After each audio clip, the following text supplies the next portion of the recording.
Now, some of you may be unaccustomed to this idea because I see some new faces here. But it's my fundamental philosophy that the universe is essentially a game. So then, here's the drama. My metaphysics, let me be perfectly frank with you, are that there is the central self. You can call it God, you can call it anything you like. And it's all of us. It's playing all the parts of all beings whatsoever, everywhere and anywhere. And it's playing the game of hide and seek with itself. It gets lost, it gets involved in the farthest out adventures, but in the end, it always wakes up and comes back to itself. And when you're ready to wake up, you're going to wake up. And if you're not ready, you're going to stay pretending that you're just a little, poor little me. And since you're all here and engaged in this sort of inquiry and listening to this sort of lecture, I assume that you're all on the process of waking up.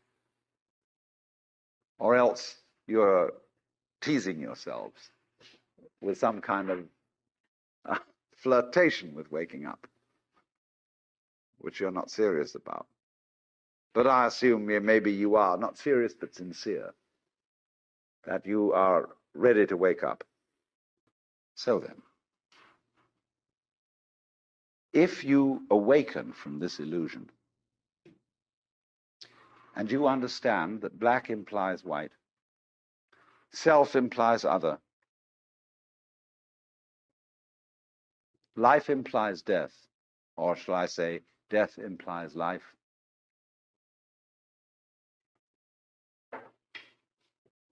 you can feel yourself not as a stranger in the world, not as something here on probation, not as something that has arrived here by fluke, but you can begin to feel your own existence as absolutely fundamental.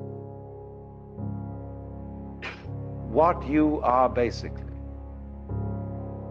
deep, deep down, far, far in, is simply the fabric and structure of existence itself. Several thousand years ago, human beings evolved the system of self-consciousness. And they knew. There was a young man who said, though, it seems that I know that I know. What I would like to see is the eye that knows me when I know that I know that I know. See? And this is the human problem. We know that we know. And so there came a point in our evolution when we didn't guide life by just trusting our instincts, and had to think about it, and had to purposely arrange and discipline and push our lives around in accordance with foresight and words and systems of symbols, accountancy, calculation, and so on. And then we worry. Once you start thinking about things, you worry as to whether you've thought enough. Did you really take all the details into consideration? Was every fact properly reviewed? And by Jove, the more you think about it, the more you realize that you really couldn't take everything into consideration, because all the variables in any human decision are incalculable. So you get anxiety. And anxiety is a state of palpitation, of the trembles. Anxiety comes upon us when we cannot decide which way to go, or which way things are going to go. And so we tremble between alternatives. Now, because, of course, we tremble between alternatives because we are under the illusion that it matters very much which of these two things happens. Now, once one has seen the nature of the game, you realize that it matters superficially which of these two things happens, but it doesn't fundamentally matter, because all negative things pair with positives. There is no positive without negative, and there is no negative without positive. The social game is played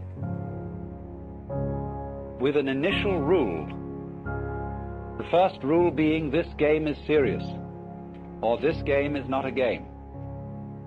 And therefore there is a tendency within society to resist very strongly any notion that what it is doing is not altogether serious. And at a still deeper level, beneath the level of social institutions, there is also the recognition on the part of the joker that the basic forms of nature are also games. The human game, the rabbit game, the mouse game, the bee game, the tree game, the stone game. Because all these are forms of a musical nature, that is to say, they are forms played for themselves. They are played in the most intimate interconnection and interrelationship with each other. But they don't have any purpose beyond what is happening, in the same way as music and dancing. But when people take games seriously, and part of the fun of the game, you must remember, is to take it seriously, they acquire an attitude which strikes the joker as being half funny and sometimes a little pitiful. A good joker is inclined, really, not to laugh at people, because if a person is terribly seriously involved, in the sense of the kind of person we call colloquially a square, the joker feels sorry for them because they live a deprived life.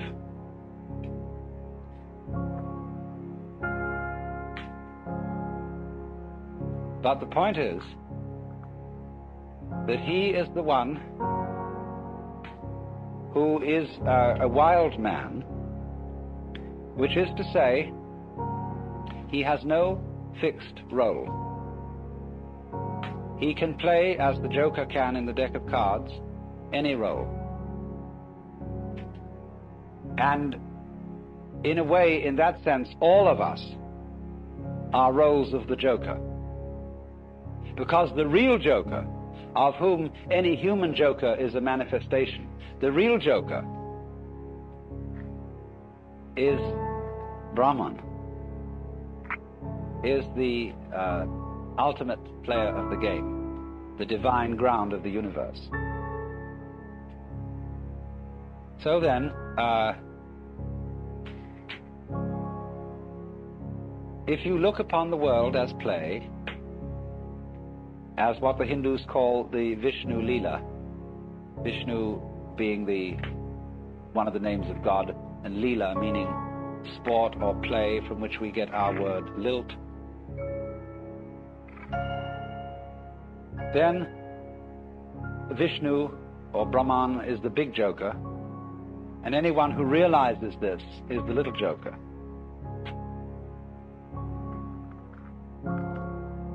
And the art of the joker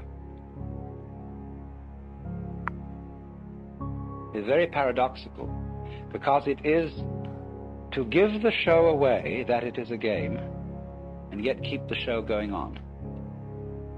There is something about a joker of a now you see it, now you don't character. So that even when somehow you find in studying all these Hindu and Buddhist texts that when they're discussing one's awakening to the very final secret, somehow there is the feeling of, well, what did we get? Because you step into a new dimension. You see from the standpoint of this sort of awakening that really and truly you were awakened all the time. Imagine going through a gate in a wall. Here is this great barrier. You walk through it, you turn around, and the wall and the gate have both disappeared. And you see you were always there. One of the most extraordinary things that happens in entering into a sort of mystical state of consciousness, one of the most delightful things about it is the discovery that you don't have to stay in ecstasy. That ordinary consciousness is all right too. That is part of the whole total fitness of things. You see that everybody is, as it were, right in the place where he stands. Imagine a pearl necklace, how it's arranged. Down in the center they put the big pearls, and then they trail off slowly until there are very tiny pearls at the back. And so it doesn't matter whether you're a big pearl or a little pearl. You all constitute the harmony of the whole. So they say in Zen Buddhism, a long thing is the long body of Buddha, a short thing is the short body of Buddha. Or in the spring scenery, there is nothing superior, nothing inferior. Flowering branches grow naturally, some short, some long. So from that standpoint, you see, everybody is seen to be a perfect manifestation of the Godhead, or of the void, or whatever you want to call it. Everybody. And even though the very fact that they don't know it, and that they're unhappy, that they quarrel, etc., etc., etc., is still a manifestation of this.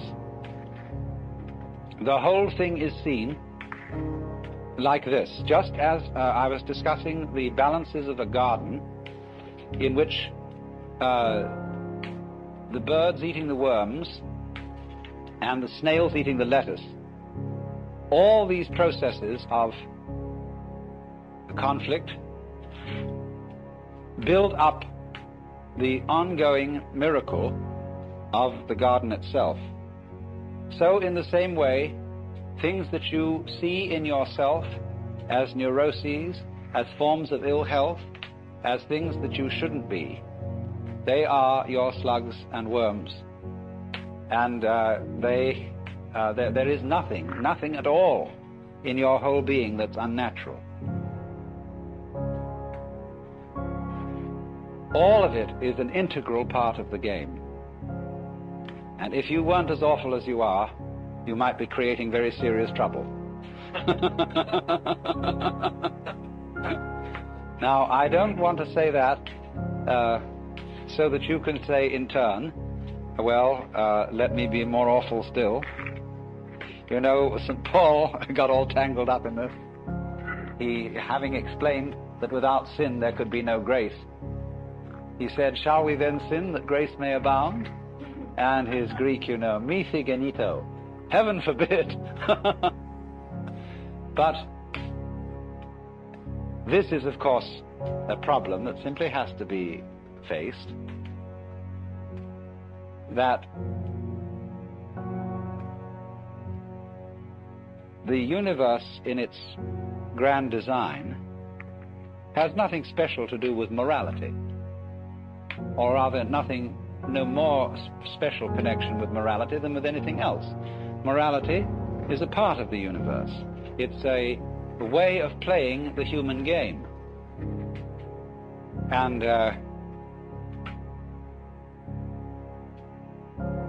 but the thing itself is really beyond good and evil. Now,